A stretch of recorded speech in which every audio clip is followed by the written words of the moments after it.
Coach, talk about the game tomorrow night. Tomorrow night you're facing a team the team that haven't lost a game, TCU. Playing great. You know, Jamie's obviously done a terrific job with these guys and new energy. Not only are they undefeated, but they're playing awfully well at both ends of the floor. They're so tough defensively, and they're also scoring easily. So right now, if I'm not mistaken, their RPI I think is like 4th nationally. I know it's early in the season, and RPI numbers, you know, they're a little bit skewed early, but still a lot of impressive things they're doing. So a lot of respect for them. Not just another game; it's a rivalry game. How important it is to you? Well, I hope you know, our guys respect that rivalry. You know, because I know that in the Metroplex it certainly is, and it's, you know, these games go back a long, long way. Not always do your players feel those. You kind of have to teach them sometimes, particularly our young guys, that, you know, some games maybe do have a little bit more heat involved than others, and so hopefully we can do a good job of making sure they're clear on that. Do you know what it is about this TCU team that makes them so good or undefeated or whatever? You know, I wouldn't put one thing. First of all, balance.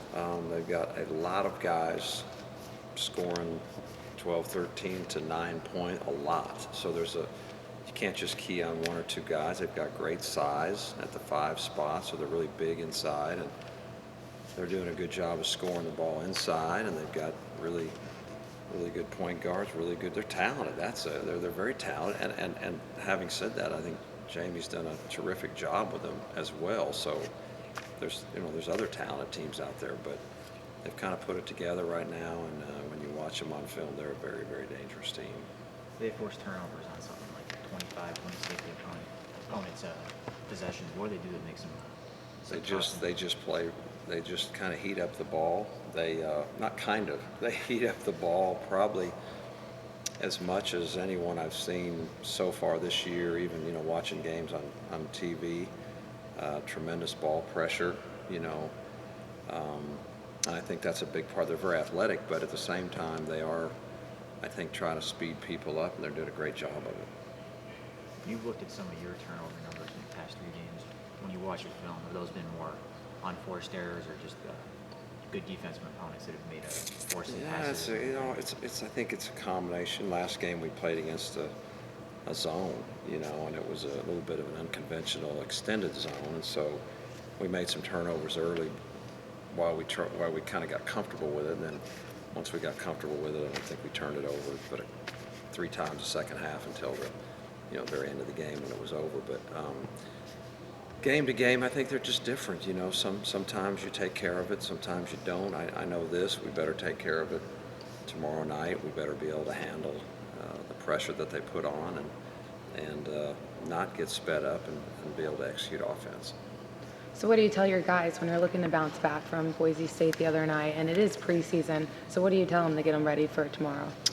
Well, to me, it has nothing to do with what's behind you ever, honestly.